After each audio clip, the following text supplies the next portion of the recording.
dianggap memfitnah Prabowo Subianto. Anies Baswedan sekarang dilaporkan ke Bawaslu buntut perdebatan 2 hari ke belakang karena dia mengungkapkan data tentang tanah milik Prabowo yang dianggap keliru.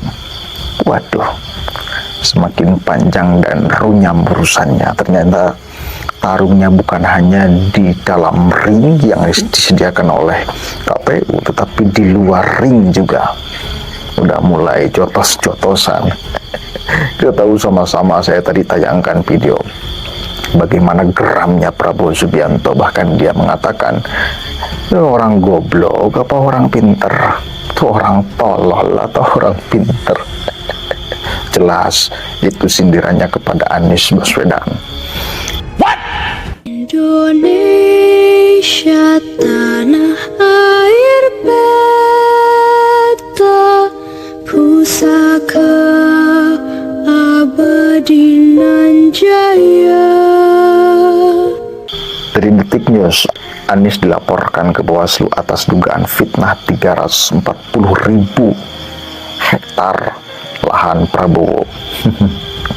Pendekar Hukum Pemilu Bersih PHPB. Wah.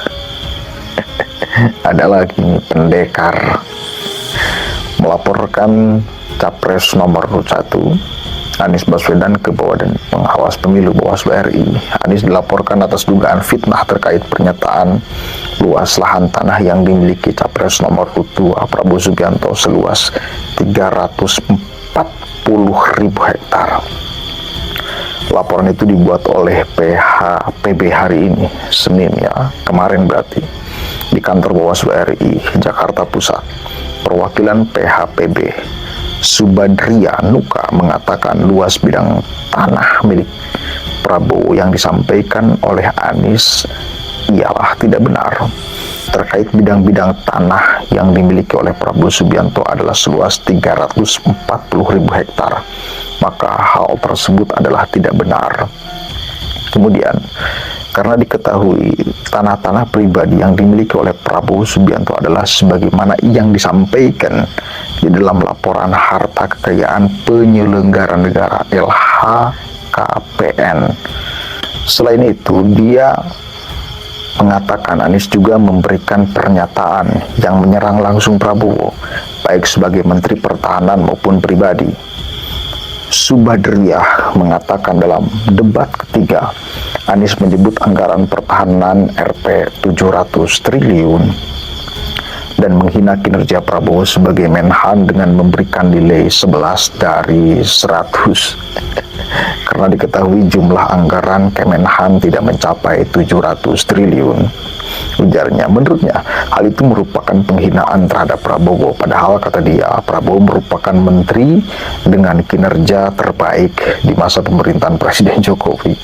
Patut diduga ini telah melanggar pasal 280 ayat 1 huruf C, CO Junto ya, pasal 521 Undang-Undang Pemilu dan pasal 72 ayat 1 huruf C Peraturan Komisi Pemilihan Umum nomor 20 tahun 2023 tentang kampanye pemilu. Jelasnya, kami meminta agar kiranya Bawaslu RI segera menindaklanjuti laporan kami agar yang bersangkutan dapat segera diproses.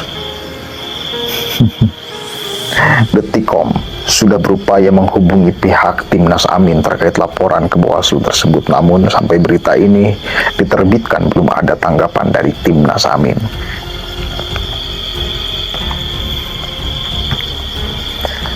Kita tahu sama-sama, bahkan Prabowo Subianto sudah mengkonfirmasi HGU yang dimilikinya itu bahkan 500.000 hektar. Daripada dikelola oleh asing, mending dikelola oleh Prabowo Subianto, kan itu ya, kata Pak Prabowo. Tapi itu bukan tanah miliknya, tanah milik negara itu, cuma dikelola oleh warga, salah satunya Prabowo. Dan semua orang bisa mendapatkan HGU. Memang semua orang bisa mendapatkan HGU.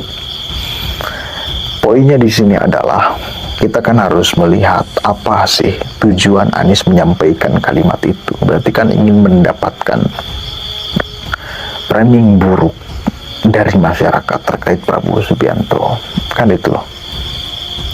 Katakanlah Prabowo ini rakus, katakanlah Prabowo ini ternyata wah, dan segala macam citra buruk yang ingin kemudian dia hadirkan supaya menjadi pikiran publik.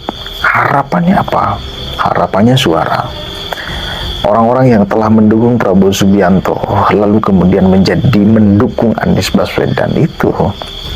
Karena Anies itu sadar bahwa sekarang yang memimpin secara survei minimal dan elektabilitas itu Prabowo Subianto.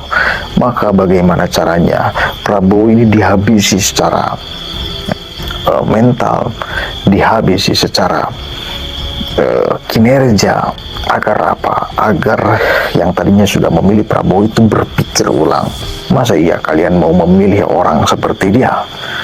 Masa iya orang yang kemudian punya luas lahan besar itu, apalagi dibandingkan dengan prajurit yang bahkan ada yang ngontrak tidak punya rumah, ada yang ngekos tidak punya rumah. Anda mau membiarkan dia memimpin Indonesia? Kan itu, mending pilih saya aja, jangan Prabowo Subianto. Kan itu,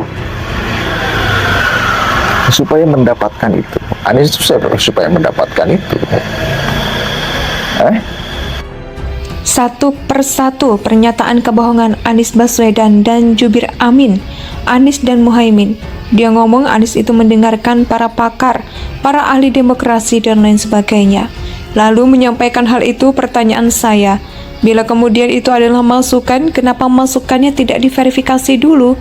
Anies kan punya kecanggihan berpikir, tentu dia punya filter setiap apa informasi yang dia dapatkan, tidak lantas ditelan mentah-mentah kayak anak TK, kayak anak SD kan? Itu ya, coba kita dengarkan. Tapi satu kali lagi ini penting, kemudian diselesaikan siapa yang sebetulnya bohong. Yang boleh itu negatif campaign, catat. Tetapi bila black campaign itu nggak bisa, nggak boleh, itu melanggar. Negatif campaign itu dia mengucapkan keburukan, nggak apa-apa kalau memang faktanya buruk gitu loh, ya, nggak apa-apa diucapkan supaya masyarakat kemudian tahu. Tetapi bila black campaign itu berbicara tidak sesuai dengan fakta, maka ini yang tidak boleh. Ini jatuhnya fitnah. Dan memang di momen perdebatan tadi malam itu Anies itu benar-benar sebagai seorang yang menyerang habis-habisan secara personal Prabowo Subianto. Mau tidak mau, suka tidak suka, diakui atau tidak, itulah faktanya. Apa hubungannya pertahanan, hubungan internasional dan lain sebagainya, tema-tema debat itu dengan lahan Prabowo Subianto? Nggak ada hubungannya. Mending kalau kemudian yang diungkapkan datanya adalah benar, tetapi bila datanya tidak benar, maka ini menjadi masalah, menjadi black campaign, dan ini tidak dibenarkan di dalam proses kampanye, tidak dibenarkan di dalam proses penurunan citra seseorang, tidak dibenarkan. Itu tidak dibenarkan. Oke, kita sebagai masyarakat mesti lebih cerdas dalam hal ini.